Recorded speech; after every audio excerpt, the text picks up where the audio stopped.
ఒక వ్యక్తి అప్సరస స్నానం చేస్తుండగా దొంగచాటుగా చూసి ఆమెకు సంబంధించిన మాయాదుస్తులను దొంగిలించాడు. అతను ఆ అప్సరసను తనను వివాహం చేసుకోమని బలవంతం చేశాడు. వివాహం తర్వాత ఆ అప్సరస 3 పిల్లలకు జన్మనిచ్చింది. కొంతకాలం తర్వాత ఆమెకు తన మాయాదుస్తులు దొరికాయి. దాంతో ఆమె తన 3 పిల్లలను తీసుకుని స్వర్గానికి వెళ్ళిపోయింది.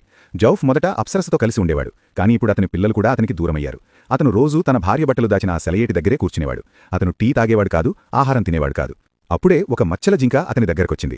ఆశ్చర్యకరమైన విషయమేమిటంటే ఆ జింకకు జౌఫ్ను అప్సరసతో కలిపే శక్తి ఉంది. ఈసారి పూర్ణిమ రాత్రి ఏ అప్సరస కిందకు దిగలేదు. దానికి బదులుగా ఆకాశం నుండి ఒక నీటి బకెట్ కిందకు పడింది. గతంలో జరిగిన ఘటన కారణంగా అప్సరసలు స్వయంగా కిందకు రావడానికి భయపడుతున్నట్లు అనిపించింది. జౌఫ్ వెంటనే ఆ బకెట్ ఎక్కాడు మరియు ఆ బకెట్ అతన్ని తీసుకుని స్వర్గానికి చేరుకుంది. స్వర్గంలో అతను తన 3 పిల్లలను కలిశాడు మరియు 5గురి కుటుంబం మళ్లీ ఒక్కటి అయింది. కానీ కాలం గడిచే కొద్దీ జౌఫ్కు భూమిపై ఉన్న తన ముసలి తల్లి గుర్తుకు రాసాగింది మరియు ఆమెను కలవడానికి తిరిగి వెళ్లాలని అనుకున్నాడు. అప్పుడొక స్వర్గపు గుర్రం అతని దగ్గరికి వచ్చి అతన్ని చాలా త్వరగా భూమిపై ఉన్న తన ఇంటికి చేర్చింది.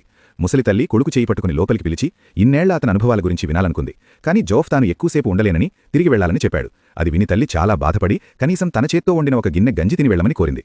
తిన్న తర్వాత అతన్ని స్వయంగా స్వర్గానికి పంపిస్తానని, ఇకపై తన భార్యాపిల్లలతో మంచి జీవితం గడపాలని, మళ్లీ తిరిగి రావద్దని చెప్పింది. బాధలో ఉన్న జౌఫ్కి కొంచెం వణికి పొరపాటున ఆ గంజి స్వర్గపు గుర్రం వీపుపై పడింది. వేడి గంజిని భరించలేక ఆ గుర్రం వెంటనే జౌఫ్ను కిందకు పడేసి అతన్ని ఒంటరిగా వదిలేసి తనే స్వర్గానికి ఎగిరిపోయింది. ఆ రోజు నుండి జౌఫ్ పదే పదే ఆకాశం వైపు చూస్తూ ఏడుస్తూ ఉండేవాడు. చివరికి అతను బాధ మరియు నిస్సహాయతతో ఒక కోడిపుంజుగా మారిపోయాడు. అది ప్రతిరోజూ ఉదయం ఆకాశం వైపు ముఖం పెట్టి కూత పెడుతుంది. ఇప్పటికీ తన భార్యాపిల్లలను పిలుస్తున్నట్లుగా అది వినిపిస్తుంది.